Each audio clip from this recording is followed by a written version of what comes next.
Oh yeah, just a quick video, so some progress. See, we've now got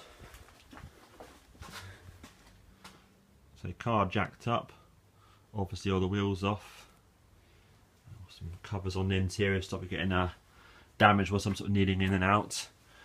Temporary battery over there, gel battery with the connections on, again sort of temporary until I get a new battery, hopefully the end of next week when I get paid. Door off there, so I've got the glass out, repositioned the glass in the correct way thanks to a couple of guys on the DeLorean restoration site. Now I need to put the glass back in, adjust all the runners up, electric windows are just there.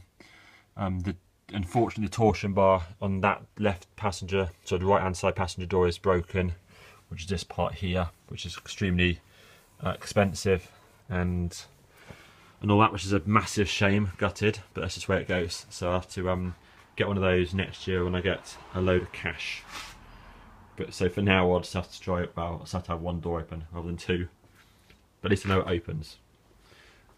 So today we've flushed out, Mimiton flushed out all of the old coolant and water, most of it in bottles so we can recycle it. That's all done there. Again, none of this, all this stuff needs cleaning and sorting. Also just emptied all the oil out, changed filter, new sump oil ring on it as well. Just about to refill it with oil in a minute, 8 litres I believe of oil. So I've just sort of started to clean up, degrease the sump and all the areas around there. So that's the sort of first stage, as you can sort of see it's coming along. You can actually see some shiny metal here rather than blackness. Identified some rust. Unfortunately there's a bit of rust on the inside in the middle of there, the chassis, and a bit of rust on this panel here, again on the sort of on the inside upper parts.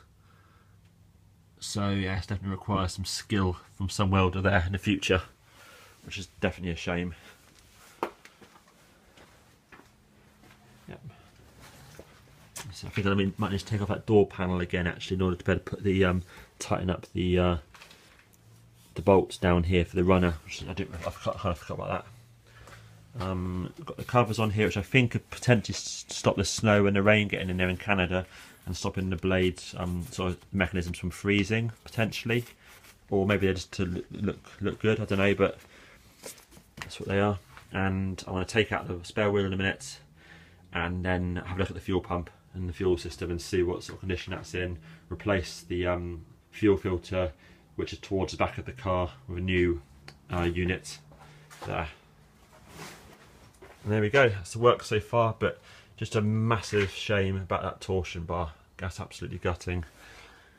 I've got a piece off here, see, and it just sort of clamps on there. So I need to have a look at the roof box as well, as people suggested, to make sure that's not coming off as to why it broke. It might have just broke because it was being closed for 10 years. Don't know. But yeah, it does look good, and hopefully, if the fuel system is good and when I clean it out, I might be able to start it this weekend. Excellent. There we are.